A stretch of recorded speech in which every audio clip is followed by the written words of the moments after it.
Deutéronome chapitre 18 à partir du verset 9 à 10.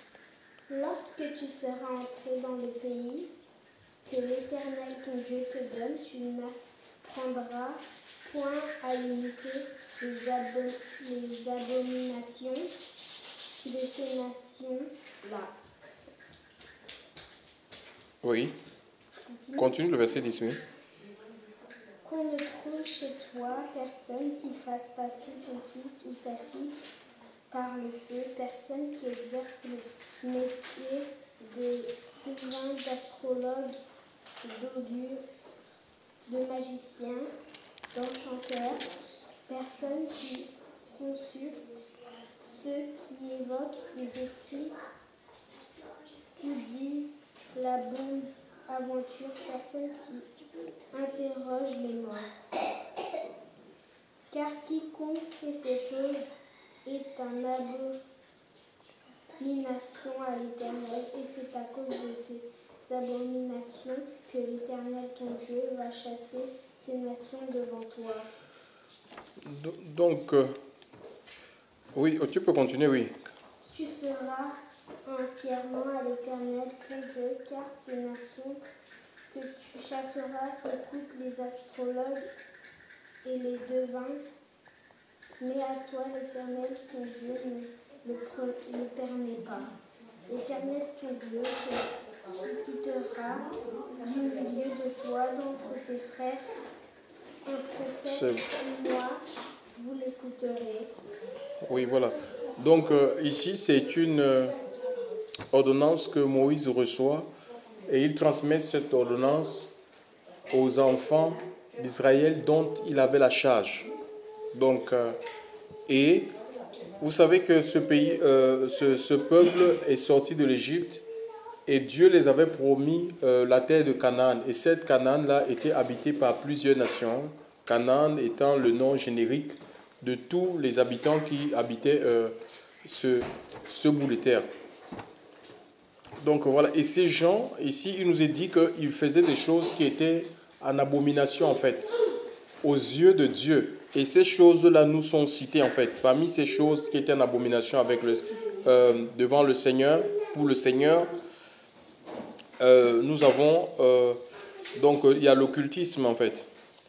Donc il y avait l'occultisme, donc la magie, donc tout ce qui touchait à la sorcellerie. Et le Seigneur va dire que quand vous serez rentrés dans ce pays, le pays promis, le pays de la promesse, que le peuple n'ait pas à imiter ce qui se fait. Parce qu'il y a des gens, il y a même aujourd'hui, parlant de l'astrologie, parce que c'est quelque chose qui est ici présent en France. Il y a des gens qui ont conditionné leur vie, en fait, par rapport à l'astrologie, en fait. Ils veulent connaître comment ça va se passer leur journée. Tu vois, donc c'est... voilà, donc ils vont consulter, avant de sortir, ils vont consulter l'astrologie ou la numérologie. Tu vois, avant d'entreprendre quoi que ce soit, ils vont faire la numérologie ou l'astrologie. Tu vois, et le Seigneur dit que nous, on n'a pas, parce qu'on n'est pas différent du peuple. Nous sommes le peuple de Dieu. Nous avons été greffés dans l'olivier franc, c'est-à-dire qu'Israël, et nous sommes rentrés. Le Seigneur nous a permis par la nouvelle naissance de rentrer dans son royaume, le royaume des cieux. Et nous sommes dans le royaume des cieux, en même temps nous sommes sur la terre. Et dans cette terre, nous attendons que le Seigneur vienne nous chercher. Mais et dans la terre, il n'y a pas que les enfants du royaume des cieux. Il y a aussi d'autres nations. Il y a d'autres peuples avec leur façon de vivre, avec leurs coutumes, avec leurs traditions. Il y a des gens, des familles, même dans ton école, il y a des familles, quand ils ont des problèmes, parce qu'ils ne connaissent pas le Dieu véritable, ils vont faire quoi? On les a appris dans leur enfance. Donc c'est quelque chose, c'est un héritage en fait, qu'ils ont reçu d'aller consulter l'astrologie, d'aller consulter le devin. Donc c'est comme ça pour avoir des réponses. Mais ici, il nous a dit que nous n'avons pas. On n'a pas à imiter les nations où les gens vont te dire, tends la main et il va commencer à déchiffrer. il va te donner un message par rapport aux les lignes qui sont sur ta main. D'accord?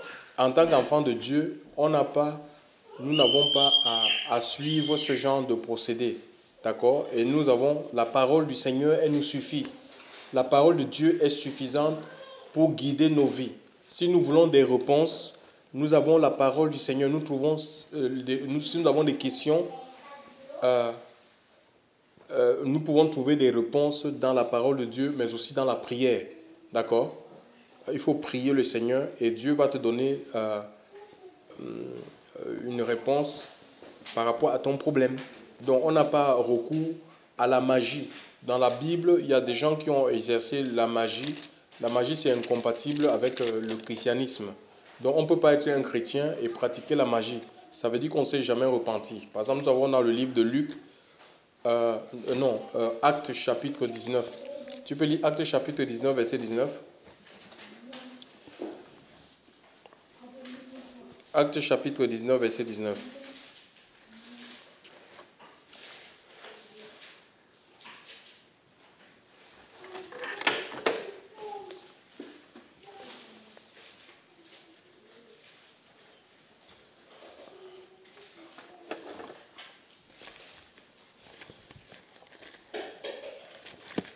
Tu peux lire. Acte 10. Oui, c'est bon. Tu n'es pas à la plage. À la page. Qu'est-ce qu'il dit? Acte 19. Acte des apôtres 19, verset 19.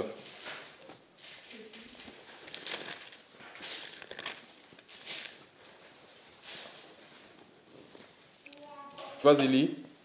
Et un certain nombre de ceux qui avaient exercé les arts magiques, Oui.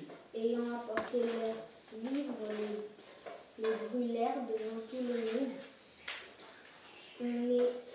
On estima la valeur à 50 000 pièces d'argent. C'est ainsi que la parole du Seigneur croisait en puissance et en force. Voilà, donc on voit ici que les gens qui exerçaient les arts magiques, l'Écriture dit qu'ils ont déposé, ils ont cru dans la parole de vérité, d'accord, qui était annoncée par l'apôtre Paul, et ils ont fait quoi? Ils ont déposé ces livres-là, ils se sont débarrassés de ces livres. La magie, c'est quoi? C'est l'art de produire par des procédés occultes des phénomènes inexpliqués, d'accord? Et ces gens-là qui avaient recours à la magie, à l'astrologie, donc à la sorcellerie, à l'occultisme, à la voyance, ils ont pris leurs livres, leurs documents. Ceux qui avaient recours à la rose-croix, à la franc-maçonnerie, à la gnose, chers frères et sœurs dans le Seigneur, ils ont pris leurs documents mystiques et ils ont déposé ça au pied pour qu'on brûle leurs livres. Et pour faire quoi? Pour marcher avec le Seigneur. Parce que quand on marche avec Dieu, on n'a plus besoin d'avoir recours à un autre livre si ce n'est la parole de Dieu. Donc c'est comme ça. Donc la Bible, c'est notre seule référence que Dieu nous a donnée. Il y a tout dans les Écritures. Gloire au Seigneur.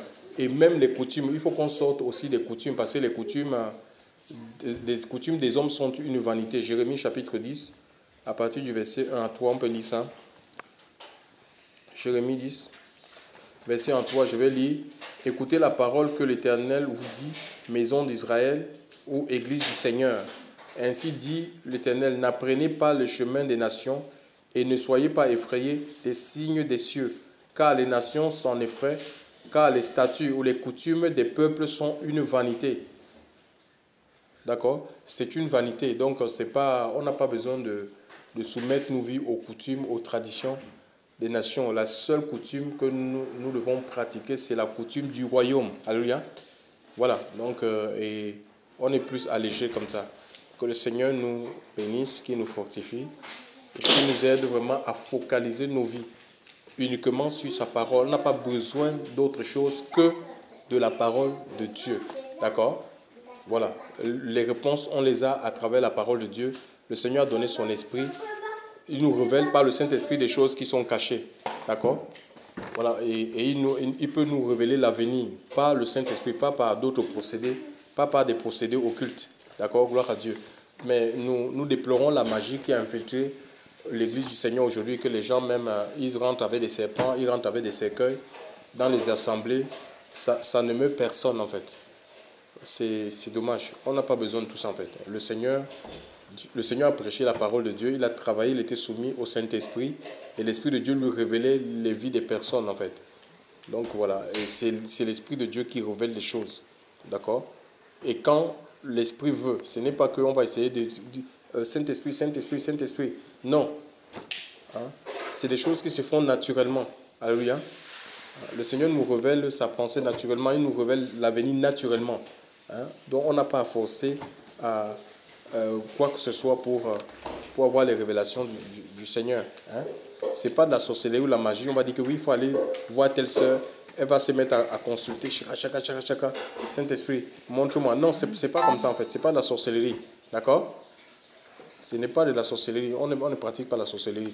On est attaché à Dieu. Et si Dieu trouve nécessaire de nous révéler les choses, il le fait. Que le nom du Seigneur soit béni. On va